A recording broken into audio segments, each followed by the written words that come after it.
Good morning, good afternoon, wherever you are, regardless of the time difference. Welcome to our live event. I would like to express my sincere gratitude to Dr. Ichak Adizes for his participation and support. Dear Ichak, let me say how honored we are to have you here today, sharing your valuable counsel in this time of crisis, when everyone is affected and dealing with more and more challenges every day. Thank you from the bottom of my heart for your precious support to our children with neuromuscular disorders. In its 20 years of operation, the Muscular Dystrophy Association of Greece has helped its members to deal with the multiple problems caused by neuromuscular diseases. Our goal is to improve the quality of life of our children, to be as independent as possible, and to have equal opportunities in our society. Today, we support more than 1,300 families all over Greece. During this time, our association has created and equipped 3 model clinics in major state-owned hospitals. In this way, a nationwide network has been created to provide specialized medical care. At the same time, we provide our children with education, training, and entertainment, as well as therapeutic exercise at MDA HELLAS House, a specially designed and fully accessible space in the center of Athens. These goals have been accomplished mainly thanks to the ongoing support of the private sector, individuals, corporations, and foundations. MDA has never received any governmental funding. Ladies and gentlemen, thanks to the evolution of medical research, patients' life expectancy has increased significantly. We aim to provide specialized care and access to promising clinical trials.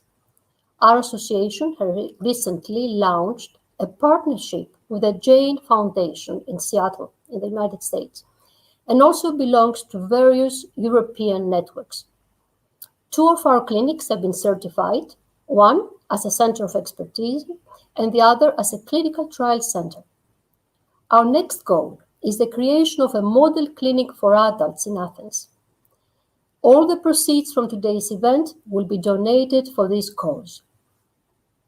For their generous help in making this goal possible, I would like to thank our sponsors, the companies Lavi Farm and Grant Thornton, our supporters, the companies Dedicacia and Hellenic Petroleum, our media sponsor, the newspaper Capital.gr Kefalio. I would like also to thank the American College of Greece, and especially Mrs. Claudia Karidis, Vice President of the Public Affairs, for supporting our cause. Thank you all for getting connected with us today. This event is be held under the auspices of SEV, the Hellenic Federation of Enterprises, and the Hellenic German Chamber of Commerce. Now, I'm pleased to announce the moderator and good friend, Mr. Ulisses Kyriakopoulos. Mr. Kyriakopoulos is a well-known not only as a successful entrepreneur and philanthropist, but also as the chairman of the Hellenic Federation of Greek Enterprises, SEV. He has been recognized twice among Europe's 500 dynamic entrepreneurs and has also received the Kouros Award of Entrepreneurship by the President of the Republic of Greece. Both he and his family have a significant charitable action. Dear Ulysses, welcome aboard.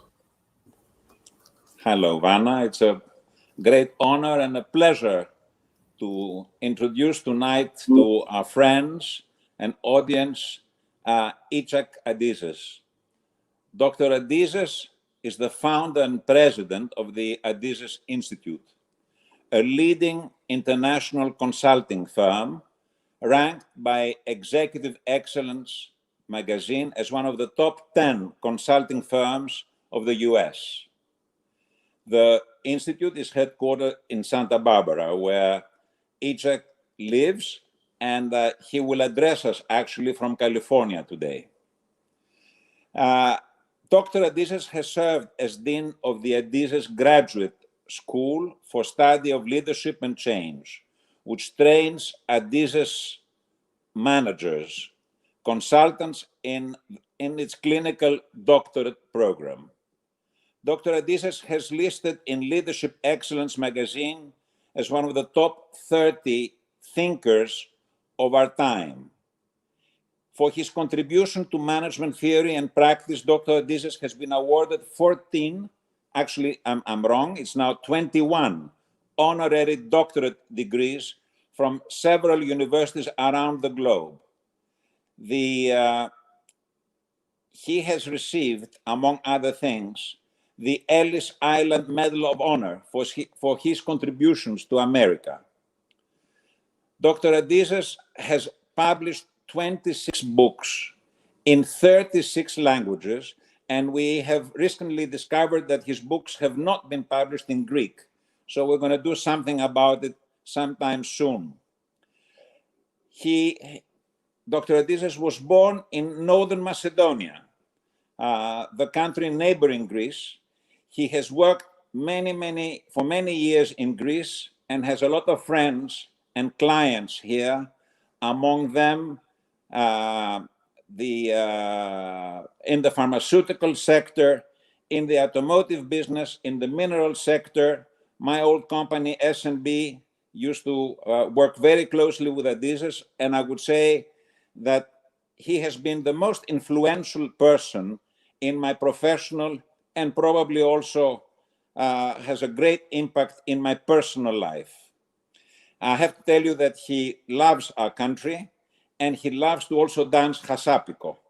So having said those few words, and I'm sure I have missed a lot, the word is with Ichak. Thank you, Vanna. Thank you, Ulysses. You really made me... I hear myself. How do we stop that? I don't want to hear myself. Good. So, thank you both. You are absolutely right. I'm absolutely in love with the Greek music, Greek people, the warmth of this. And my wife and me, then will come and will buy something in Greece and spend a lot of time in Greece. Thank you also for inviting me. This is a big honor for me to participate in this event, in this cause, helping people. This is what life is about. If you can really give from your heart, it fills your heart. You know. So let me share with you my experience and my knowledge that I accumulated from experience, from working in 52 countries, as you heard, including Greece. How do you manage? And I, in this specific lecture, presentation, how do you manage in time of crisis? Let me start. First of all, let's talk about what is crisis. What is crisis? We have to understand before we can manage it. Would you agree with me that I will say nothing new if I say that there is change?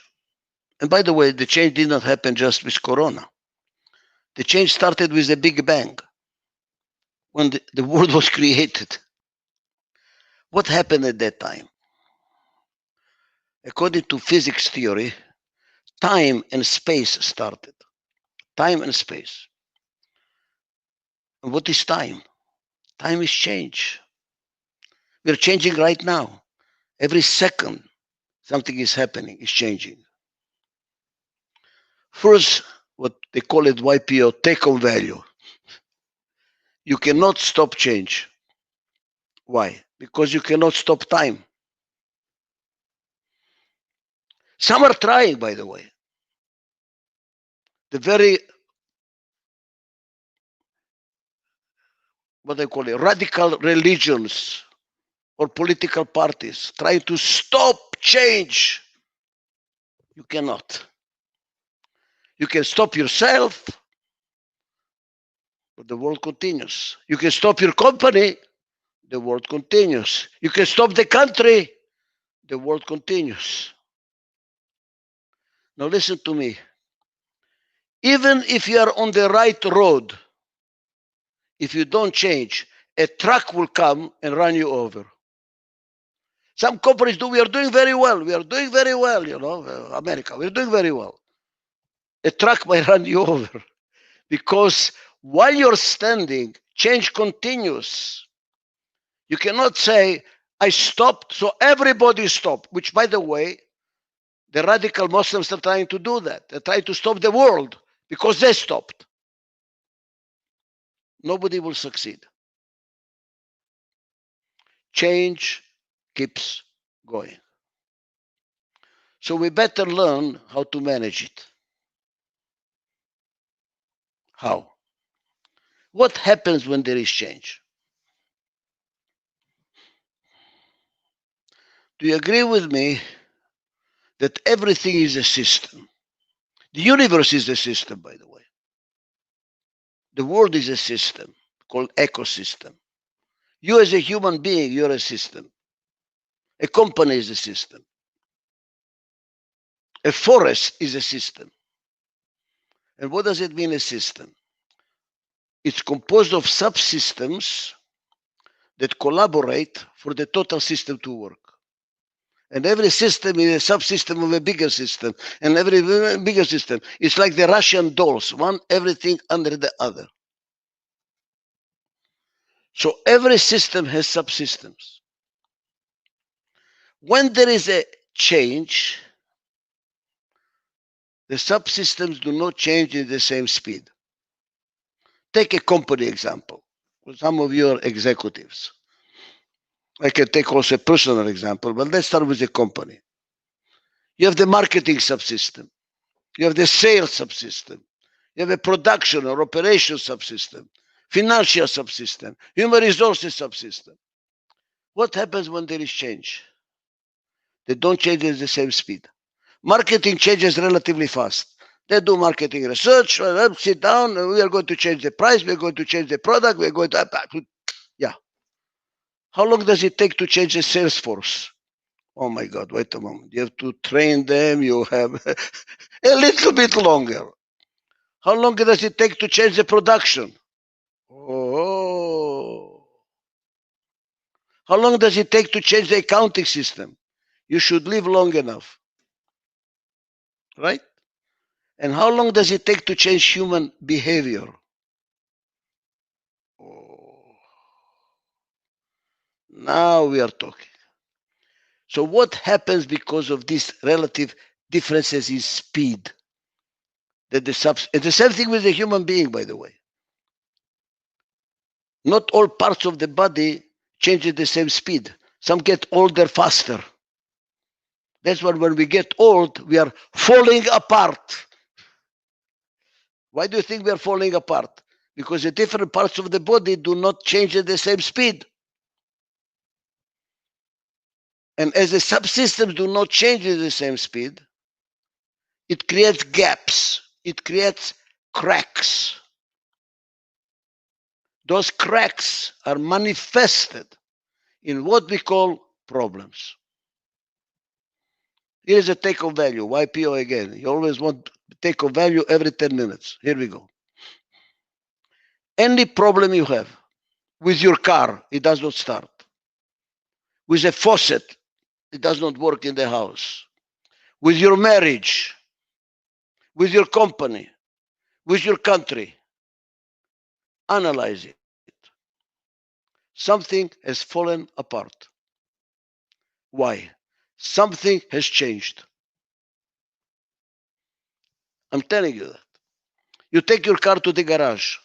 It's not working. What is a garage person looking for? What has fallen apart?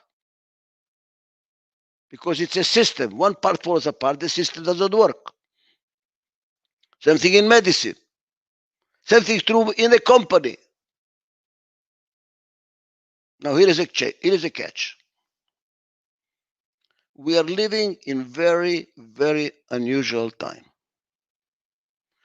We are living now at a rate of change unprecedented in the history of mankind.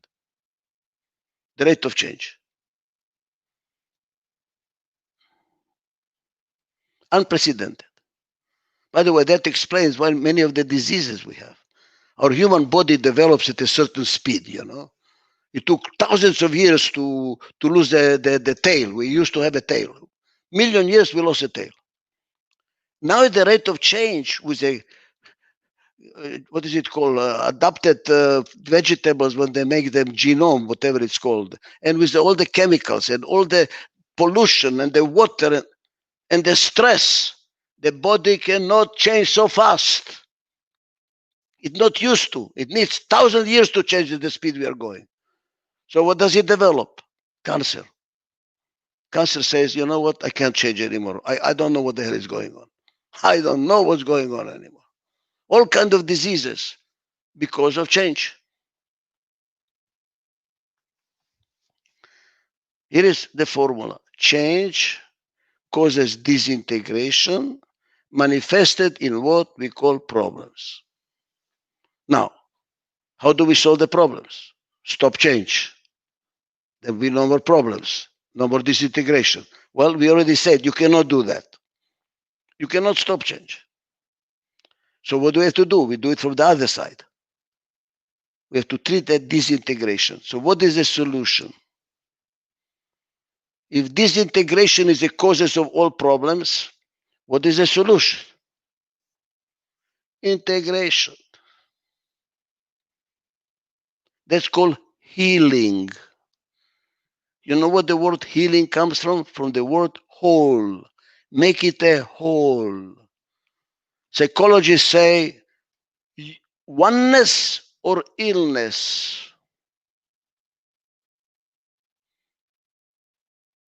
I hope you hear me well, Greece. You have a problem of cultural disintegration. Like the Jewish people, they cannot agree. This is, if they agree, they cannot live that day. They feel guilty. How could I agree? Jesus, how could I agree? I feel guilty that I agreed.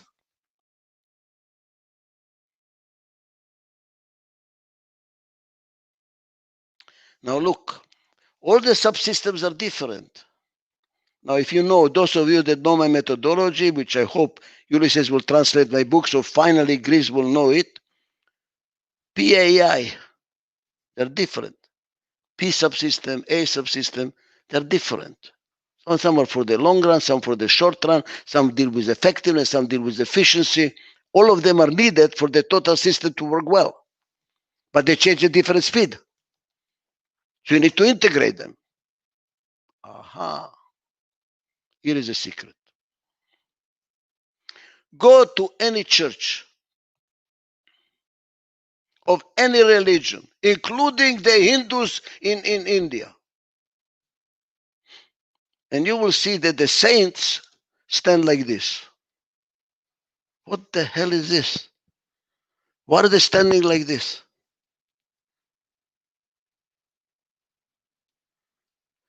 Look at the Middle East. You probably have it in Greece too. It's called a khamsa. Women put it on the chest as a blessing. They put it at the entrance to the house. What is this? What is this? Now just watch it. What do you see? Different fingers together. What the saints are telling you is be different together in your marriage, in your company, in your country, and this bloody globe too. And what is a curse in the Middle East? When they do this in your face. Aha. Be different, not together. That's the curse.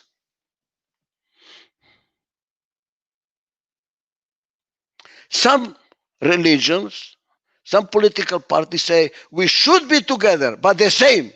Look at this. We are all together the same. Communism, socialism, radical religion, racism. Do you see this? Does it work? You don't have a hand. You're paralyzed. That's why eventually communism failed. Eventually all this failed because you cannot change. But the world continues changing and falls apart. We need this. Now, how do we do it? Which finger is the most important finger? Many people think this finger. Go do this, go there, come here, pichu. Look at all the sculptures. Davai, with a finger like this. This is the right finger if the company, if the country, if the person you're talking to is very young. You're not going to have a democratic discussion with a 5-year-old kid. Go to sleep and that's it. Or no dessert tomorrow. I don't know what. You tell them. That's why autocratic management is good for a young company. It's good. Somebody has to manage a darn thing. Too young. There's something true, by the way, for young countries. That's why America is wrong, pushing democracy in countries where they cannot be democratic. They're not ready for democracy. They're destroying the country. This is the right finger. But eventually, when the child is not 5 years old, but 40 years old, try to do it this way. It will not work. Which finger is the most important? By the way, it's not called a finger. These are fingers. This is not a finger. This is a thumb. In some languages, it's not called even a thumb. You know what is it called? A hand maker. This finger makes a hand. That is its role. The only role it has is to make a hand. If you don't have a thumb, you don't have a hand. So what is the role of to manage? Integrate. Integrate. Solve the problem by healing the company. Find out what is causing the disintegration. Too many of us try to solve the problem with Band-Aid. Oh, we're losing sales. Reduce the price and have a sale something. Increase advertising. Add another feature to the product. It's all Band-Aid. Ask yourself the question, what caused disintegration? What is falling apart? Now notice, when you start like this, but with change, what's going to happen? By definition, with change, what happens? Disintegration continues. Buy a Ferrari. Oh, Ulysses says Porsche. Buy Porsche. The best Porsche, by the way, I don't know if Ulysses, but I consulted to Porsche, and Mr. Porsche gave me as a present a 911 Cabriolet with a big sign. Thanks to Dr. Adizes for helping our company. Unfortunately, it was stolen. But I used to have a Porsche with a little sign from Mr. Ferdinand Porsche. Buy a Porsche. Put it in a garage. Don't touch it. Don't drive it. It's too precious. Don't drive it. After 2 years, what's going to happen? You can't drive it.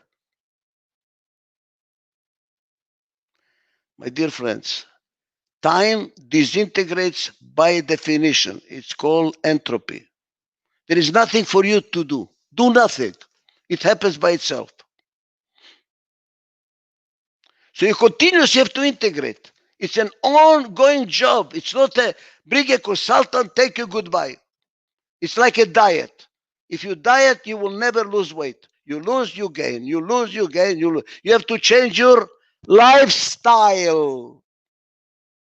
It's a permanent job.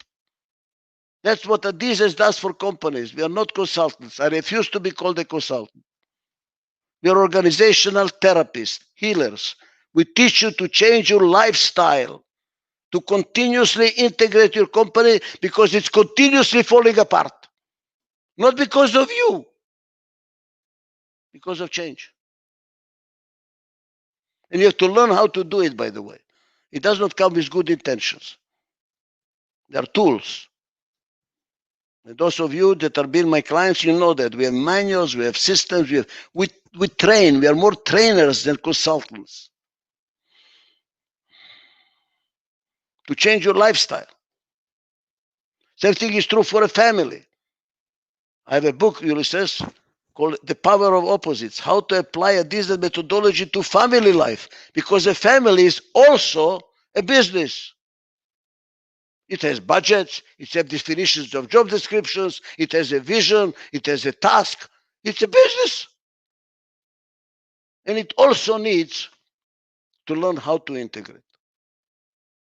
Now I'm going to give you the bottom line of integration. Oh, I'm running out of time already. Bottom line. It's a long lecture, there are many books about it. I'm giving you the bottom. For integration, you need mutual trust and respect. If there is no mutual trust, there is no mutual respect, how can you integrate? There will be no peace in the Middle East. I tell that to the Prime Minister there. It's all talk. All put borders. It's all until we develop trust and respect for each other. Same thing in a marriage. When is a marriage over? When there is no more trust and no more respect. What does the respect mean? Recognize the rights of the other person to be different. You don't have to be like me. I recognize your difference. I respect your difference. Why? Because I learn from you. The curse in Greece, the curse in Israel, no mutual respect, no mutual trust. We have a cultural problem.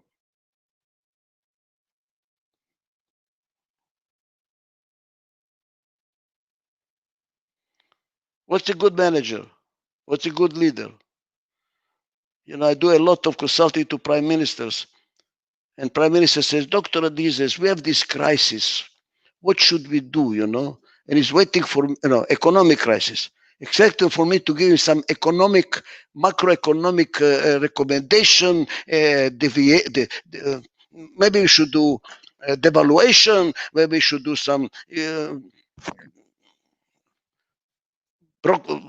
border, control, whatever. You know what I tell him? All of them?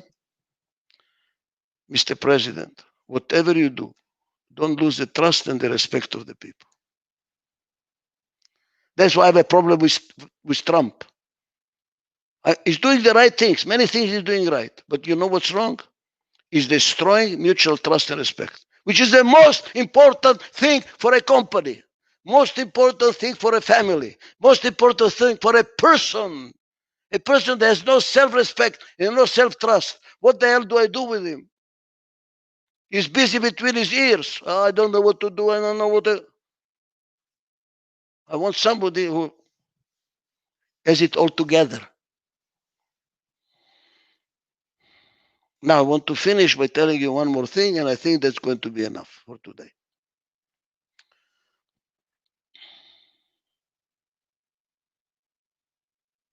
It's related to integration. Look at the development of civilization. Let's start. We started as chimpanzees. The strongest chimpanzee was the leader. Then we became nomadic, from one tree to the other, The strongest hunter was the leader. Then we became an agricultural society. We settled. The guy with the most cows, with the sheep, the most land was the leader. Common denominator, muscle. The strongest, one with the most. And by the way, it continued into colonial era. The one with the most land, with the most countries, with the most mines was the leader, the strongest. We still think in this term. We still think like we're in the Stone Age. But something happened. Industrial Revolution. Now the brain came into the picture. Now we had to plan and to budget the supply chain and market and sell. Brain. From industrial society, we are now in what's called post-industrial society, or I'm going to call it the digital society. it's computers and information society, what happened? The muscle is not as important anymore. What's important now? The brain. Look, the biggest transportation company in the world does not own one car. Who it is? Uber. The biggest hotel in the world does not own one hotel. No muscle. Computer information. What is it? Airbnb. Today, the power is not what you have, not in quantity, in quality. Brain. What do you think Amazon is doing? Collecting information. What do you think is Google doing? Collecting information. You know what I'm doing in my consulting now? Changing the companies around how to collect information. The power is in the brain, not in how many machines you have. But this is also on its way out. The brain is on its way out. How? Artificial intelligence, quantum computing. They're going to be stronger than our brain. They're talking about this neural layer, whatever it's called, that this Elon Musk is doing. Going to put a chip in your head, connect you to the cloud, finish.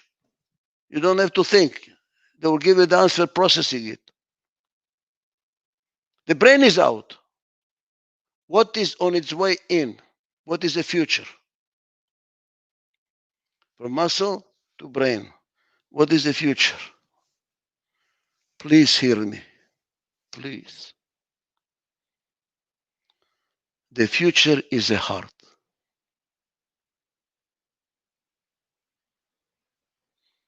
That's why I'm here so happy to contribute to this cause. The future is in the heart. The companies that work with the heart are going to beat the companies with the brain.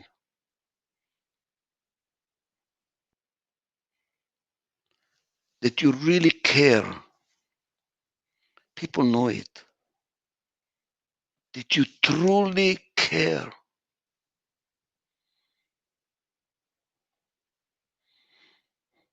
Greece is big in tourism. Do you do it with your heart or you with the bank account? If you are exploitative, you're going to lose it.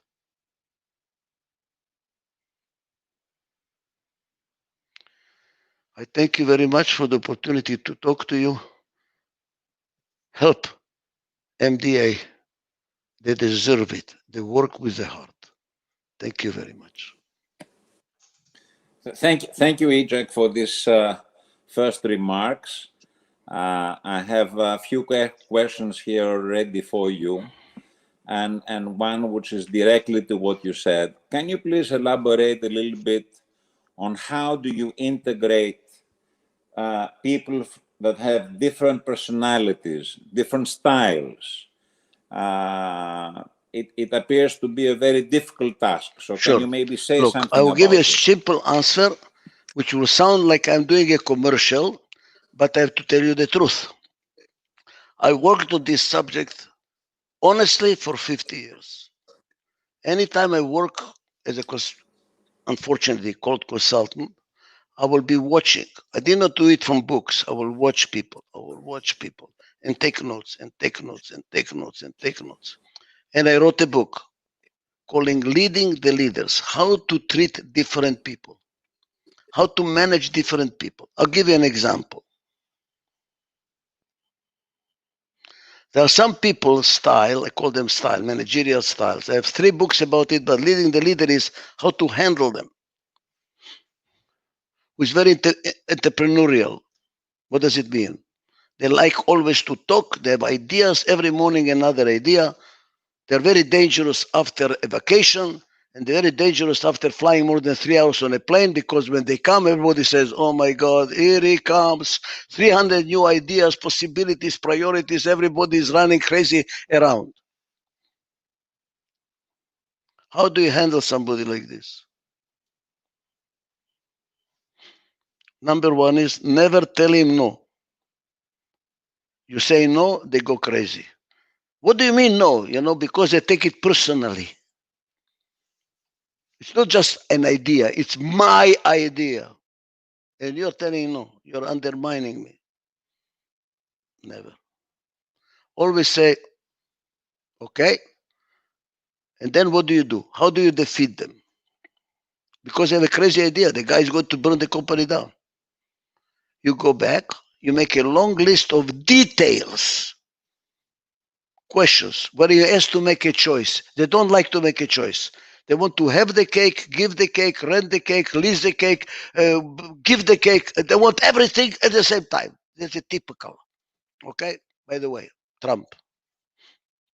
You go and make details, where he has to make a choice. Then you come back and say, boss, that idea of yours, I'm ready to do it, but I have some questions, some little questions. What do you do about this? What do you do about this? What do you do about this? In 5 questions, I can assure you, he's going to say, you know what? Put it in the back burner. Let's talk about it some other time. Why? American Indians had a symbol for these styles. This personality is called the eagle. He's up there, he sees the horizon, he can fly from one place to the other. His feet are not on the ground. So for him to move from left to the right, easy. Down there, up and down canyons, rocks. How do you discourage him? Bring him down to the ground. Bring him down to the ground. When you bring an eagle down to the ground, it looks like a turkey. It does not look like an eagle anymore. Just bring it to the ground and says, okay, how do we do about this? What do we do? Real. I'm not opposing you. I'm making you look reality, cabron. So please read my book. By the way, don't read my book. Study the book. I'm giving now a webinar every Thursday for 2 hours for 17 weeks. I have 61 countries, only one from Greece. And I'm teaching how to do that. And I myself, reading the book and preparing for my webinar, I'm learning from it because I forgot many things. Read slowly the book. How to handle different types. How to handle your wife. How to handle your husband, please. The same thing. Same thing. That's it. Read the book. Next.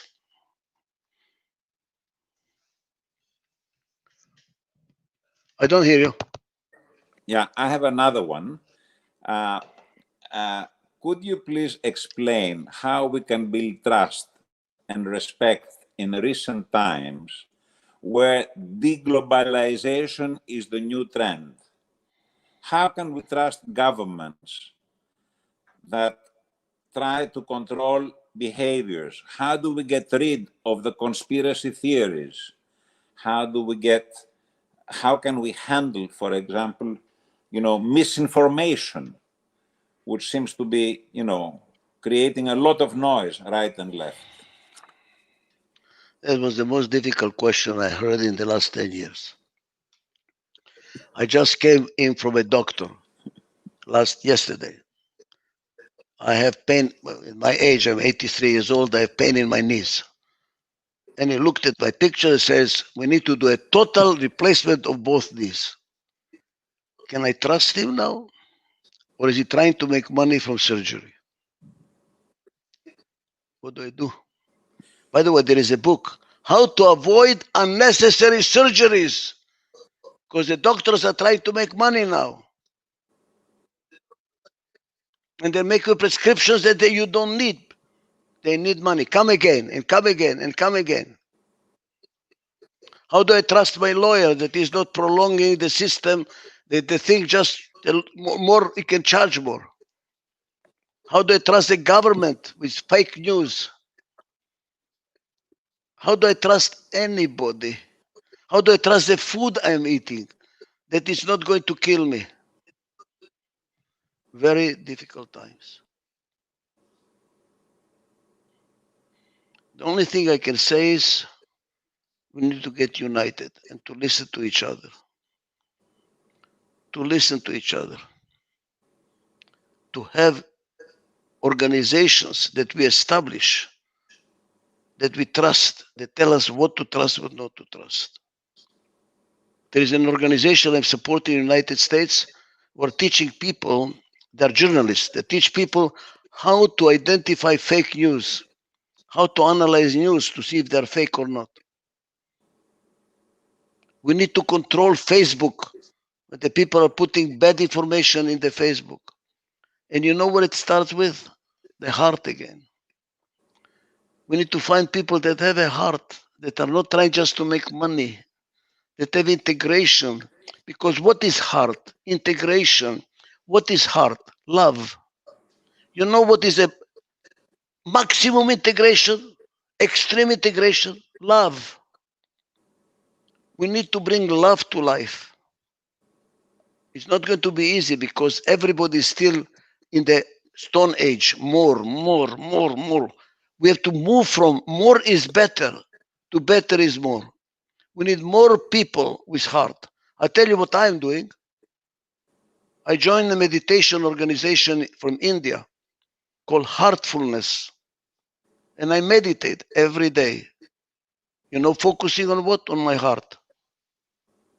Focusing on my heart. Not on my nose, not on my this, not on the on my breath. On my heart. Calling my heart, listening to my heart, listening to my heart.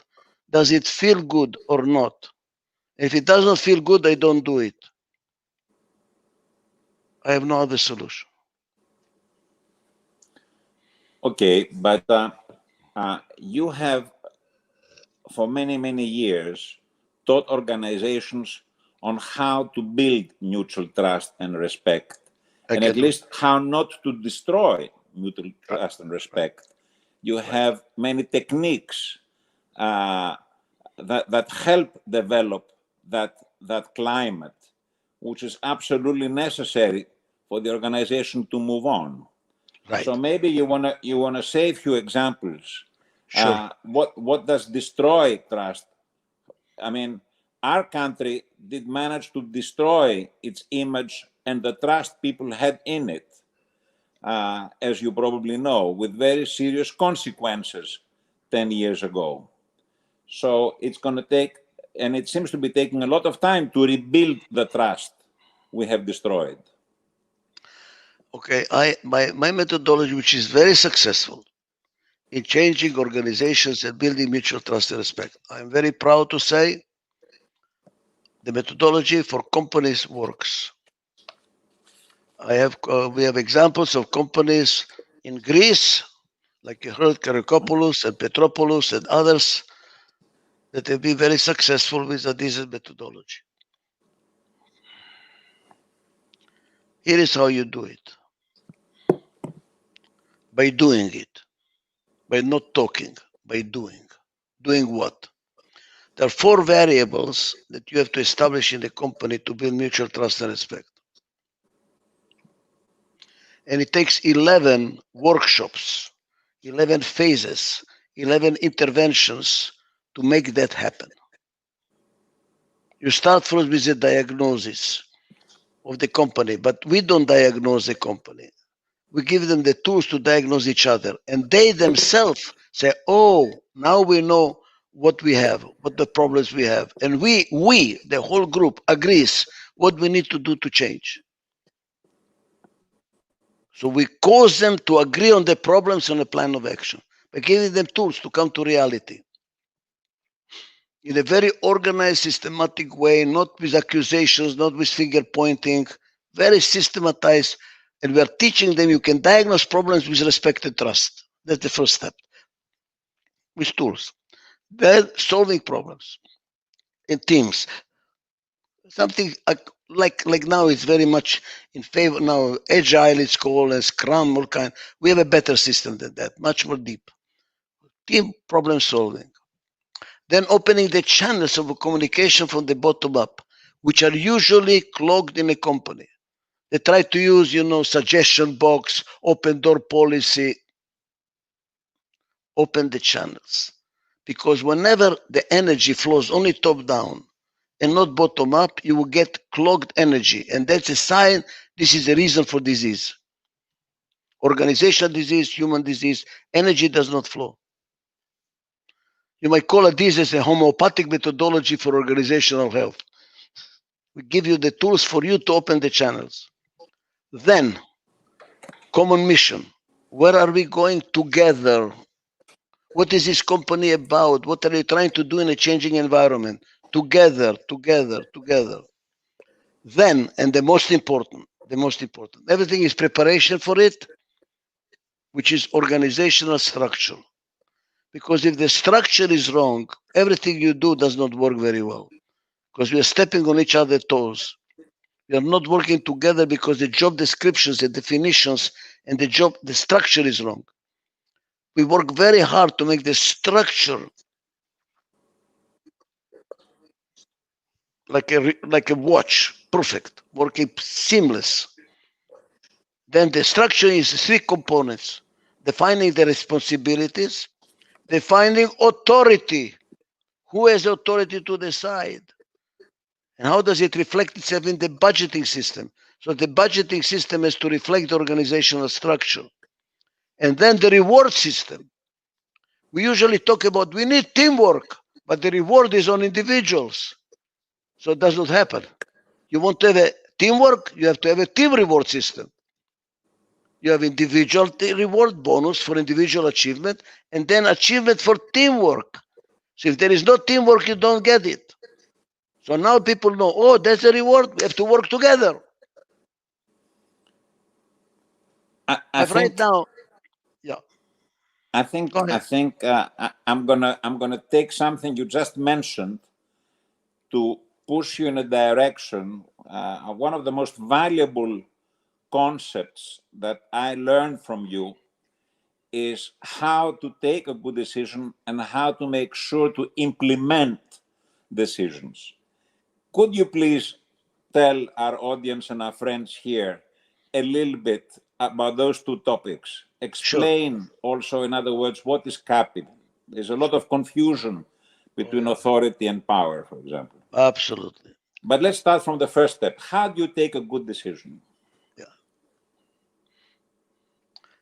The perfect, ideal executive, which is the title of one of my books, does not exist. There is nothing perfect in this world. There is not even a perfect flower. Why? With change, it's not the perfect anymore. There is no perfect husband, there is no perfect wife, there is no perfect child, there is no perfect parent. Nothing is perfect. Now, guess what? God is not perfect. He brought a flood, and then after 40 days, he scratched his head. He says, this was a mistake. I cannot make them righteous. He admitted. And he brings the rainbow to remind him to stop the rain, because he doesn't want to repeat the mistake.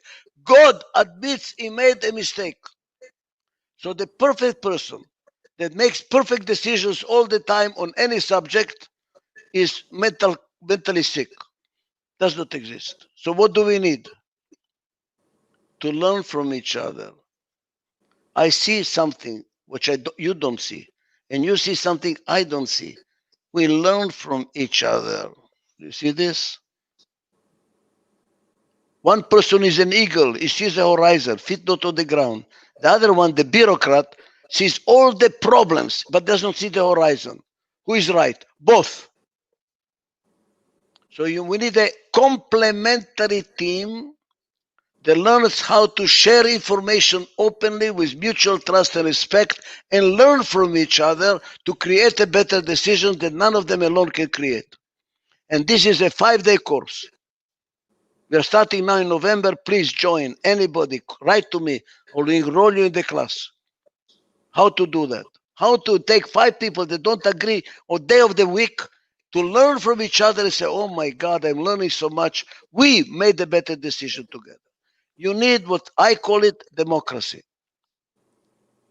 Why democracy? Good democracy, not a lousy democracy.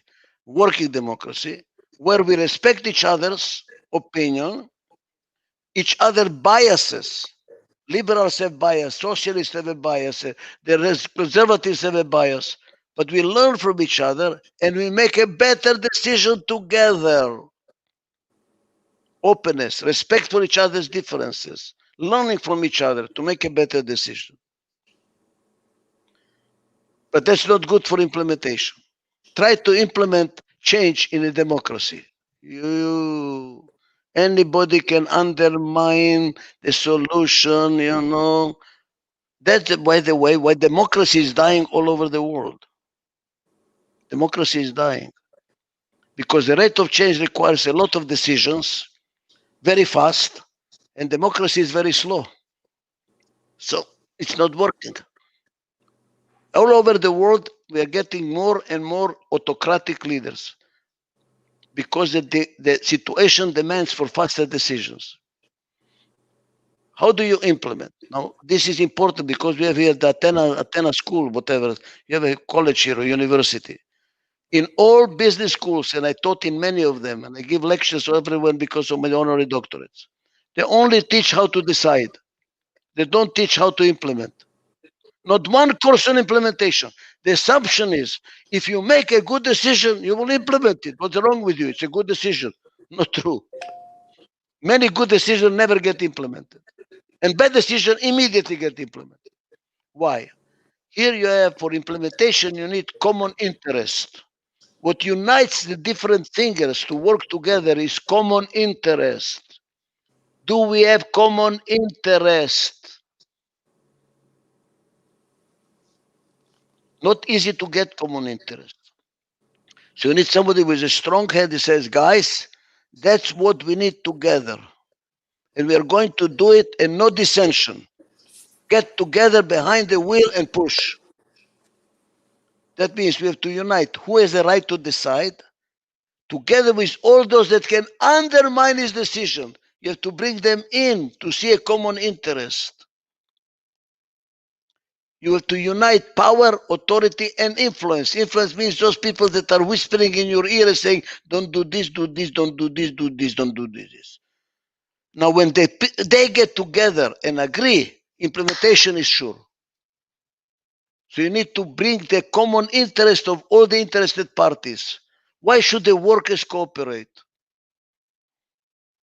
What do they get to gain from cooperation?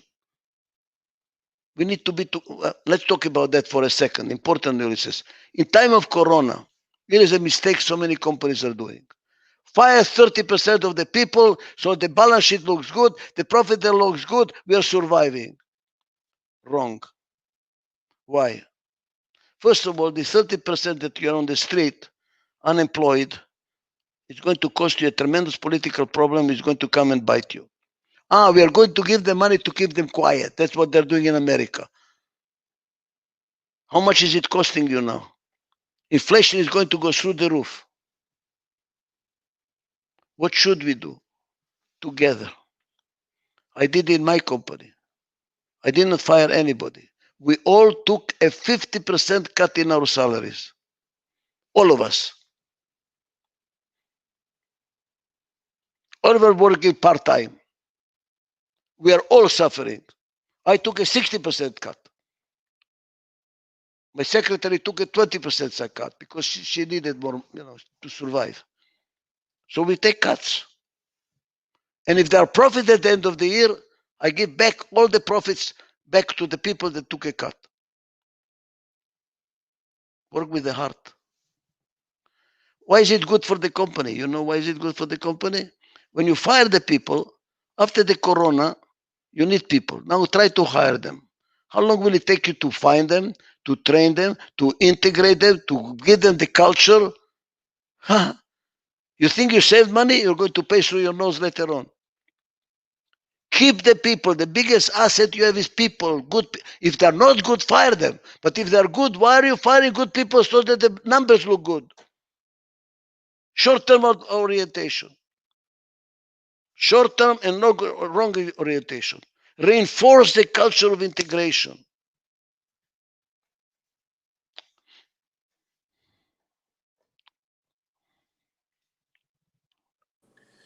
True, but it is common, as you know, nowadays, as companies get digital and they become leaner, they are scaling down. Sure, They that's need true. less people, and of course, that hurts the climate. No, That but hurts the climate, yeah, right. and it's demotivating for the people. There is no question.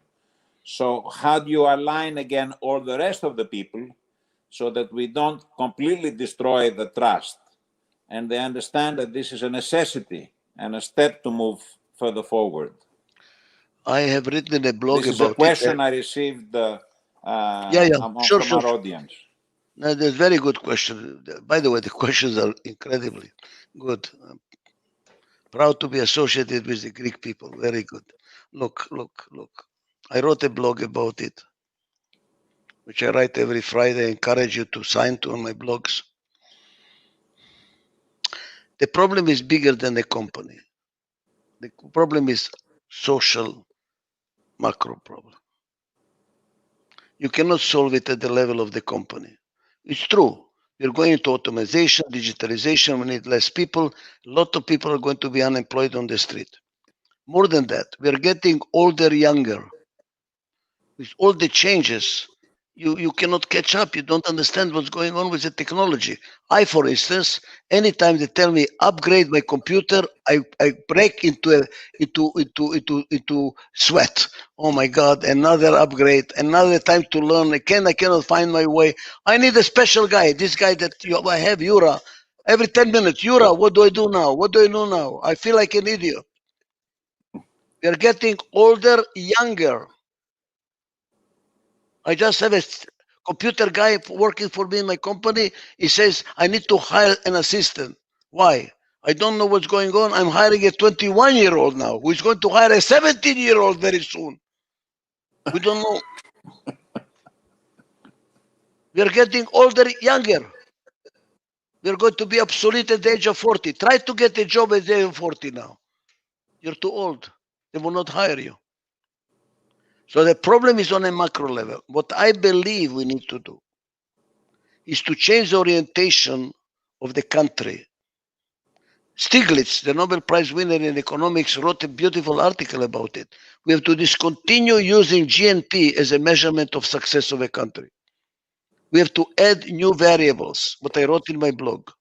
Variables that deal with better rather than more. GNP is more, more, more, more. Let's talk about measurements of better. Health, education, crime, divorce rate. Reorient the society. I will have a lot of community centers for leisure time, for sports, for continuous learning. As you get older, go take courses at the university. We don't need more, we need better.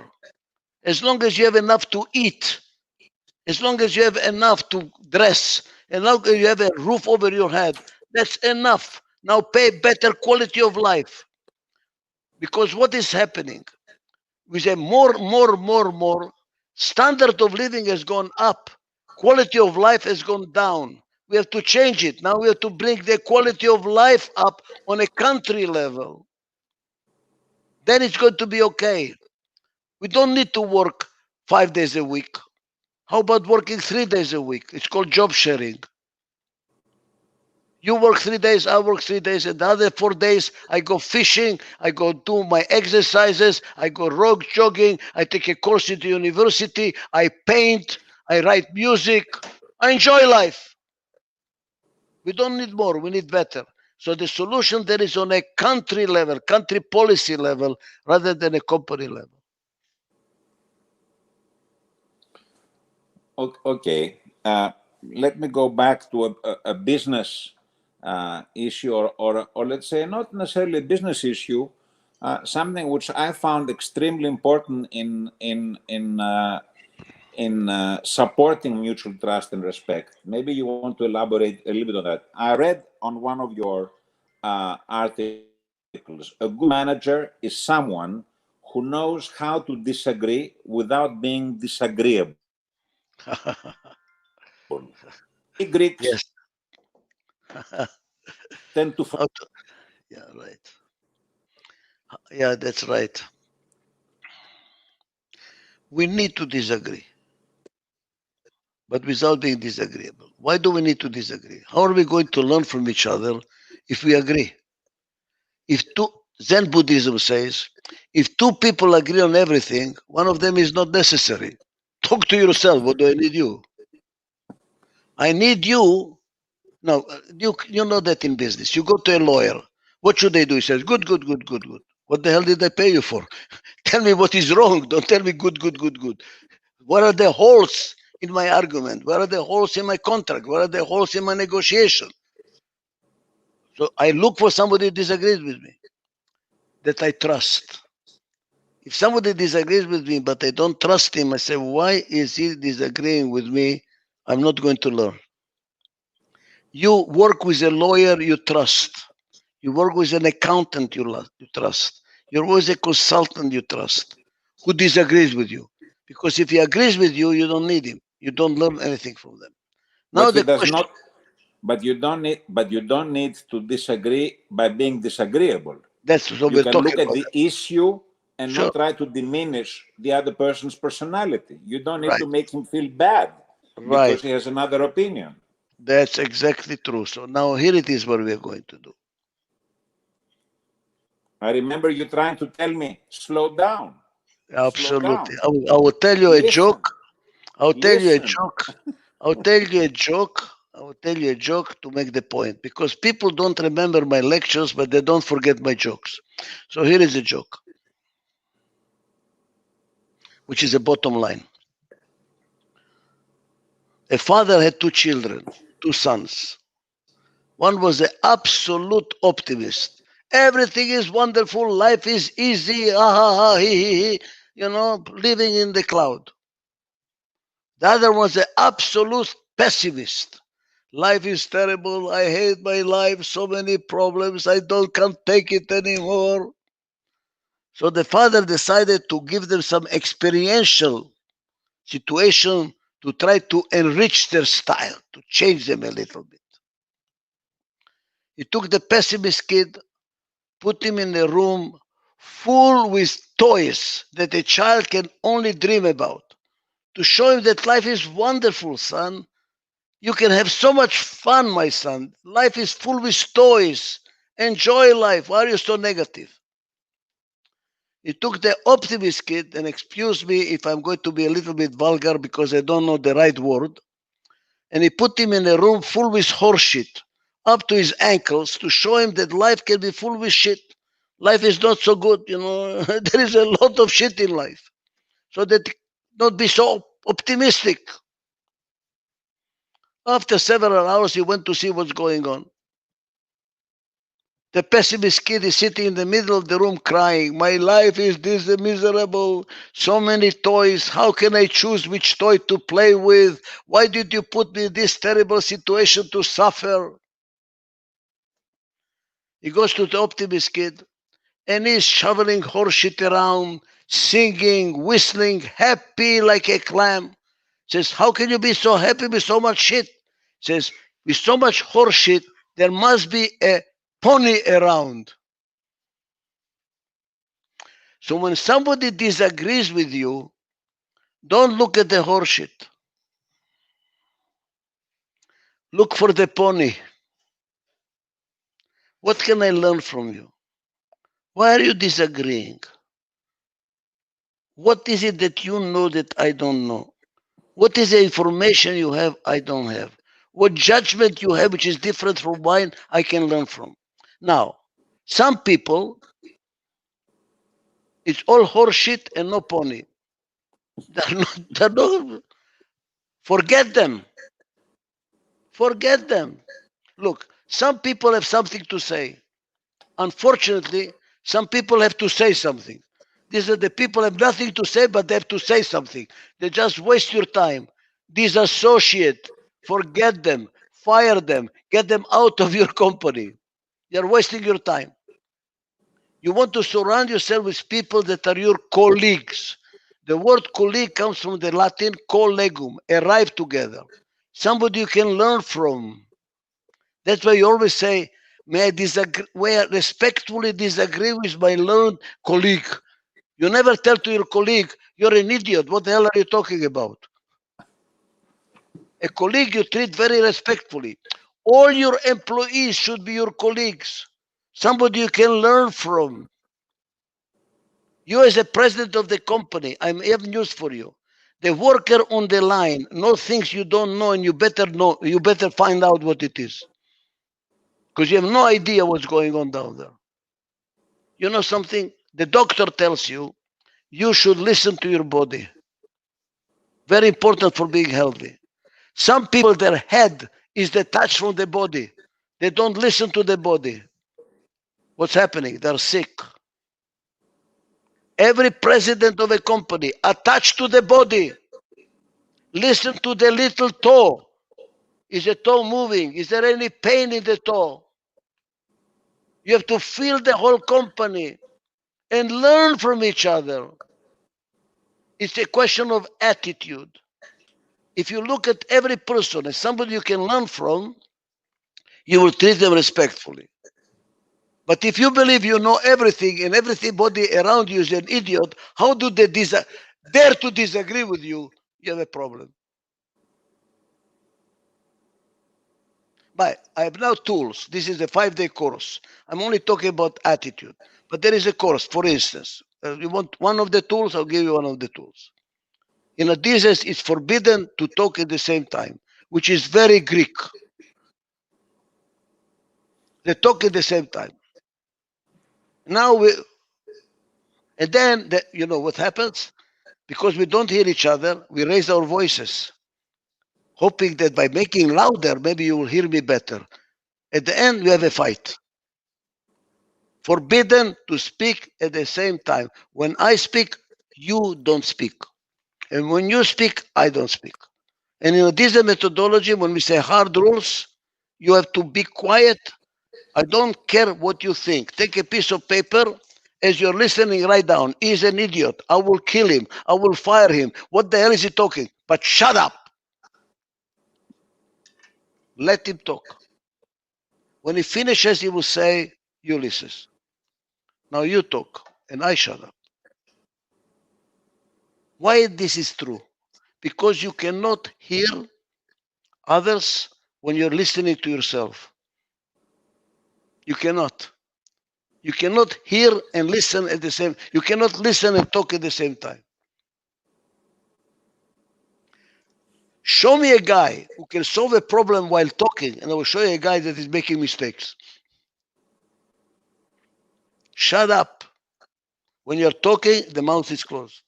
When the mouth is closed, the mind is stopped. You don't talk while you're thinking. So we force you to shut up and listen. Now you talk, I listen. You talk, I listen. Hard rules. Such a small, simple thing. If you start talking while I'm talking, you may have to pay penalty, and it goes to MDA. Donation to MDA. Excellent. Rules. You don't have money, push up. Do something. Say, I'm sorry, I broke the rules. No talking at the same time. By the way, very helpful in marriage. To be applied in marriage. Rule. You don't talk until I call you by name. You talk when you call me by name. Rules. There is no mutual trust and respect without rules. We have to follow rules. We lose respect and trust when there are no rules. Everybody has his own rules. I have my rules, you have your rules. How the hell are we going to work together? You like to go golf, and I like to go tennis. I apply tennis rules, you apply golf rules. Now let's play together. Adidas methodology, you know what you pay for Adidas? To give you a manual of the rules. That's what we're giving you. Rules. 50 years of experience, here are the rules that work. Follow the bloody rules. And you know what happens? We develop mutual trust and respect. With the right structure, right conversation, right decision making, listening to each other, and what happens? Wow. the company really flourishes. I think we're coming towards the end. There are many questions up here, but I'll select one or two of them. One of them is, can you imagine the workplace of the future? Particularly now, the virus has changed our way of living so fast. We keep on doing Zoom meetings, webinars like today. People don't sit anymore around the table in the fear of passing the virus the one to the other. We don't travel in airplanes. We avoid all that. So the workplace is changing. I think it makes it very difficult to integrate people that you don't see in the eye, that you don't have, within reach, that you cannot go out and have a cup of coffee or a glass of wine together. You just sit for half an hour, 1 hour on the internet, and then each one goes on his own way. Very difficult to integrate, I find. So what will the workplace look like? Do you have any feeling for that? Will it make it more difficult to apply your rules? Just opposite, Ulysses. The opposite. Fantastic. Just opposite. When the thing started, this Corona started, we thought we are going to go in trouble at this, because what we do is we travel all over the world and work with companies. You know that. Now we cannot travel. We are all bankrupt. That's it. No clients. Not even local clients, because we are all in quarantine. So what the hell do we do? We made the SINDAG systematized to be done by Zoom. Fantastic. And you know what? It was so successful. Now the CEO says, I don't want to do it any other way.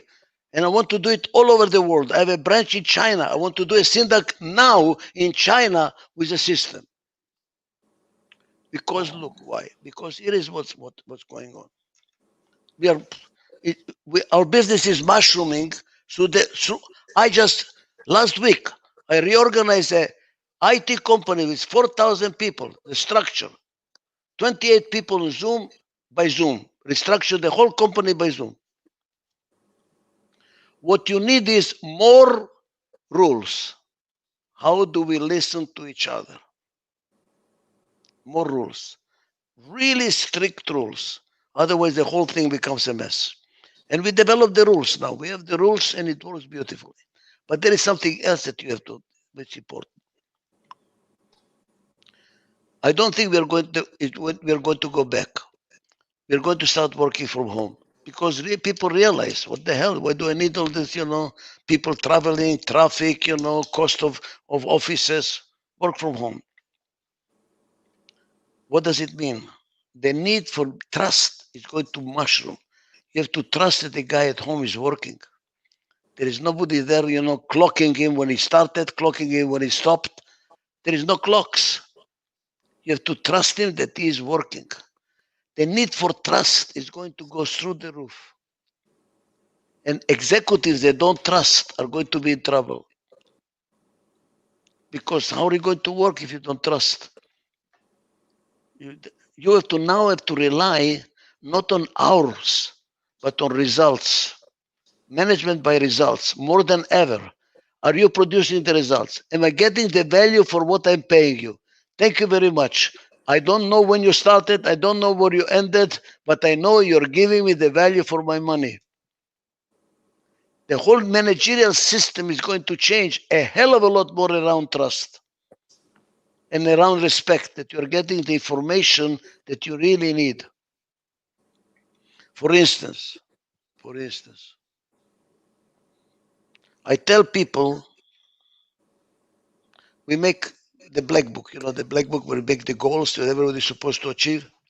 And by the way, this is wonderful application I recommend called Monday. Monday is called, the name of the application is Monday. You assign people what to do. You have the deadline, but when they're supposed to achieve it, the date when you assigned it, who are they supposed to work with to solve the problem. I manage now by Monday. My whole life is around Monday. And I give them deadlines. which they agree to. Now I have a rule in order not to lose respect. Say, look, don't don't come to me because I check it every month. I call management by inspecting, not by expecting. I check. Did you achieve?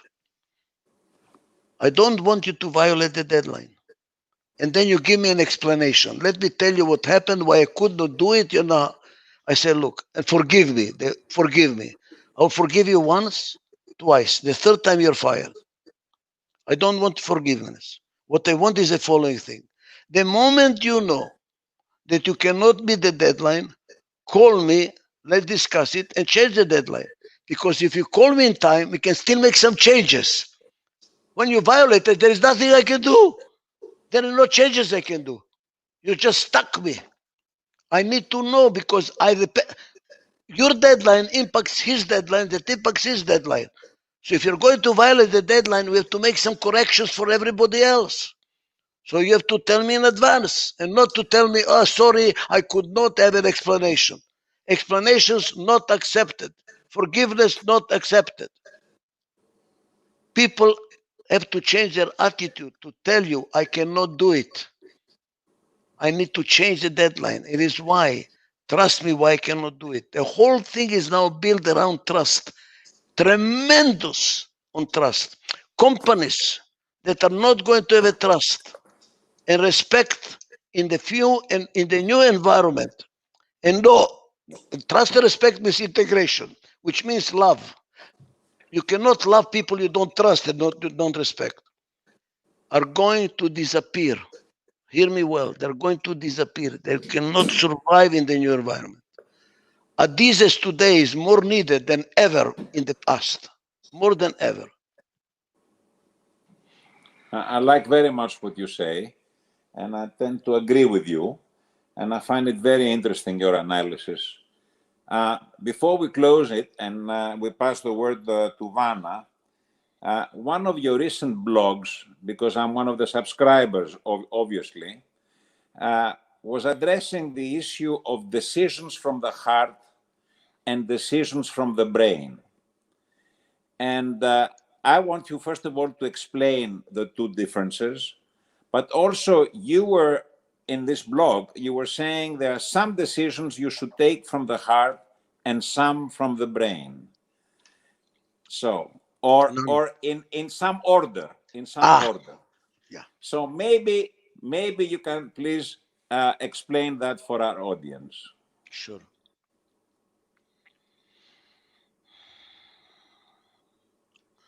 The brain is split. By the way, I disagree with all these new age psychologists, self-help. They say, who are you? Listen to who you are. You have multiple than one. You're not one. Your head is split. You have PAI in your head, by the way. The P tells you, let's do it. The A says, are you crazy? Slow down. The E says, why are we doing it? What? The constant disagreement you have. You have PAI in your own head. And you have to process information in the right sequence correctly to come to a decision. The brain works, this heart works totally different. It does not think, it feels. That's why we say, I love you with my whole heart. Do you know what the difference between liking and loving? You like because of. You love in spite of. In spite of. I have no explanation. I love you, and that's all that is to it. When you ask somebody, why do you love that person? Because of. You don't love him. You like him. Heart works in unity, in totality. When you meditate and you close your eyes and stop thinking, stop this terrorist called your brain, which is a terrorist, you connect to God. You connect to something bigger. And it will give you an answer, by the way. I'm teaching now people to meditate, executives. Anytime you don't know what to do, meditate. You will get an answer. I don't know whether it happened to you, Ulysses. You go to sleep with a problem, you wake up in the morning with a solution. What happened? You stop thinking. You need to stop thinking to find a solution. Do you hear me? Which is counterintuitive. What do you mean stop thinking? Stop thinking. Feel the problem. So here is my sequence. I start with my heart. Does it feel good? Should I do this or should not do this? Does it feel good? It's like getting married. Does this girl or this man feel good? First of all, does it feel good? Then you start processing with your head. Yes, but there are this problem and that problem and this and this and this and this and that. You come to a conclusion. But go back to the heart. How does it feel, the solution? Does it feel good or not? Let's assume that all your analysis is perfect. Says, invest in that company. You ask your heart and the heart says, I don't feel good about it. Should you do it? Absolutely not. But the numbers are right. No. The heart tells you no. It doesn't feel right. Like getting married. It does not feel right. Sorry. I don't know why. I don't care why. It does not feel right. So I go. Should I make a decision or not? Does it feel right? Yes. Make a decision. Does it feel right? The decision you made. Yes. Do it. But it was a mistake. It was not a mistake. You did the best you can at the point in time. You couldn't have done better. Now it's an opportunity to learn so we can do it better next time. You go heart, brain, heart.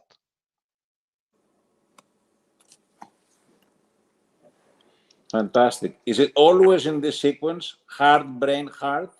For major decisions, you don't need it for going to the bathroom. You can go to the bathroom without it. Okay, so listen, I think we have covered a lot of issues. This was, from my point of view, a very useful discussion. I hope people manage to get some good ideas, things that they can use in their life, in their professional life, in their personal life, in their family lives. Obviously, some people feel that today the world looks more for technocrats and less for people with a heart. I got a couple of those questions which we have not addressed. I think the future, however, is with people with knowledge, technocrats that also have a heart. And I think that's what you're trying to tell us, that one thing alone is not enough. You need the skills and the discipline and the heart, in order to succeed in life. And obviously, if I understood you also correctly, you say, okay, if you are the leader of the organization, you can probably work and change the organization, the style, the climate, and all these things. If you're working in an organization and you don't feel comfortable, you don't think that those values and this environment allows you to prosper, get out. You don't need to stay in this organization. I think some people get stuck in a place for too long and don't make the move. They maybe don't trust themselves. They maybe think that they will not have another chance for another career somewhere else. So am I saying things that sound familiar to you? I will tell you my mantra. I call it my Jewish mezuzah. You know, the Jewish people have a mezuzah on the door that they kiss when they go into the house. And there has a prayer inside. Here is my managerial prayer. My managerial prayer. Speak without offending. Listen without defending. Defending. Love without depending. And live without pretending. Once more, please. Okay. And I want to explain it because it's too important to skip it. Speak without offending.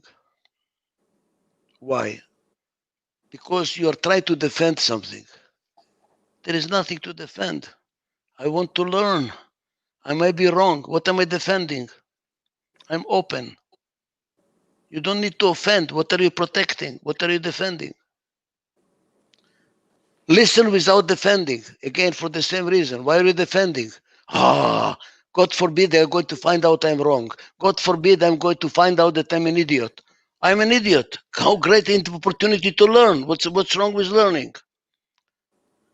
Listen without defending. Listen. Love without depending. When you depend on love, what does it mean?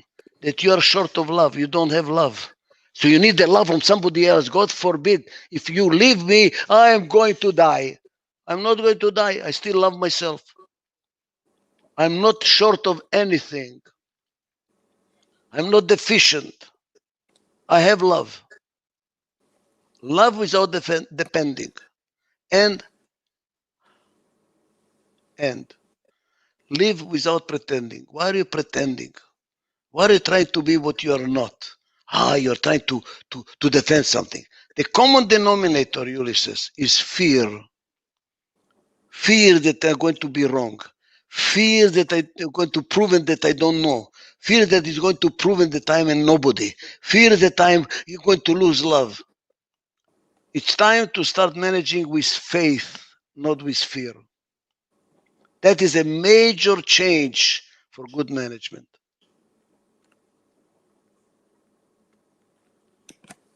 I think fantastic. There's nothing I want to add to that. And let me now pass the word to Vanna to close the event. Well, I think we came to the end of this amazing event. Thank you so much, Ishak, for an inspiring presentation, for your time and effort to share your thoughts and expertise. Thank you, Ulysses, for your invaluable contribution and the excellent organization of the discussion. Dear Ishak, listening to you took me back 25 years ago when I attended your seminar for the first time. You said back then that no single person can be great at all four management styles: producer, administrator, as you mentioned before, entrepreneur, and integrator.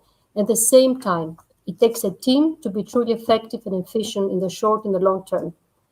And now I realize how important is the heart, which at that time, maybe I couldn't realize really. Now, as we grow up, we feel it much more. And I think also that in this time of crisis, your words are more timely than ever, and it's really important in order to adapt to this new normality. Thank you, really, all, for supporting the Muscular Dystrophy Association of Greece. Thank you, Ulysses. Really, you're a great moderator.